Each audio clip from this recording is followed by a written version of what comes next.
Таңдап жүріп деген жарым дәл осындай деп мүлде ойламаған екенмін. Құрметті оқырман, каналыма тіркеліп әңгіме ұнаған болса, лайк басып, толық тыңдап шығып комментарийде өз ойларыңызбен бөлісіңіздер. Кейіпкерім үшін ойларыңыз өте маңызды. Жасым 20-да, тұрмыс құрғаныма 1 жылдан асты. Аллаға шүкір, ұлым бар. Ата-енеден бөлек тұрамыз. Келіспеушілік күйеуім екеуміздің арамызда. Жолдасым қатты өзгерген. Сол қинайды. Ашуланшақ, айқайшыл, өтірік айтатыны бар. Квартирадан квартираға қаңғып жүрген жайымыз бар. Тіпті қыстағы суықта 3-4 күн далада қалдық, квартира таппай. Өте үлкен сомада қарызбыз, оны да менен жасырыпты.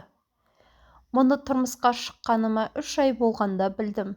Екеуміз жас болған соң көп ренжістік. Одан қалды, арамызға түсушілер де көп болды. Аяғым ауыр, жұмыс жасамаймын, шаршаймын. Үйдің бар тірлігі тағы бар. Не киімді, не жерік асымды алып бермей қиналып жүрдім. Жерік кезімде күтінуді, демалуды білмедім. Соның бәрі балаға кері әсерін тигізіп, жүрегінде тесік ақаулығымен туылды.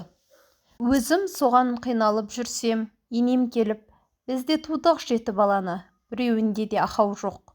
Баламның да, басқаларының да дені сапсау. Экология сол баяғы экология. Онда тұрған ештеңе жоқ. Мұның кім білмем, қайдан тауып алған ауру екенін, деп ұрсып тастады. Жүрегімді одан әрі ауыртты.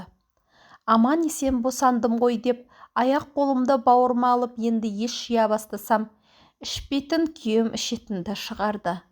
Баланы тексертуге, қаратуға бармайтын болды. Үйдің проблемасын мүлде ойламайды.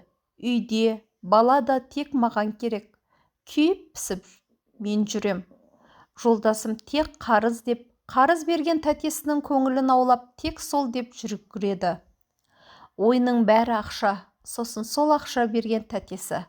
Жылап та айттым, күліп те айттым, бізге көңіл бөлші деп. Оған ештеңе әсер етпейді, тыңдамайды. Жақында бүйрегім приступ беріп, балаға қарасуға анамды шақырайын. Емделейін десем, ештеңе етпейді дейді. Анама қызың сәл ауырып еді, больницаға жүгіріп барайын деп отыр ғой дейді. Анализ тапсырсам, бауырыңды ауырады деп берді. Бұл да оған ештеңе емес болып тұр ғой. Балам жылауық. Тексертсем басында кисті, черепное давление дейді. Ал күйеуім болса кеште келеді жұмыстан. Ішеді, жейді, жата қалады. Ақша қайда? Қарыз не болып жатыр? Еш нәрсеге араластырмайды. Айтсайшы, не болып жатыр деп сұрасам, қойшы, сосын айтамын дейді. Бар айтатыны сол. Бүгін тағы ұрысып қалдық. Тез көрейінші, күдіктеніп жүрмін десем, қойшы, сен бәрібір қазір көтермейсің. Ақшаны бекерге шашпашы дейді. Ақшаның иісін де сезбеймін. Әкелгенін жеп отыра беретін болдық. Тағы айқай шығармаса болды деп. Не өмір мынау?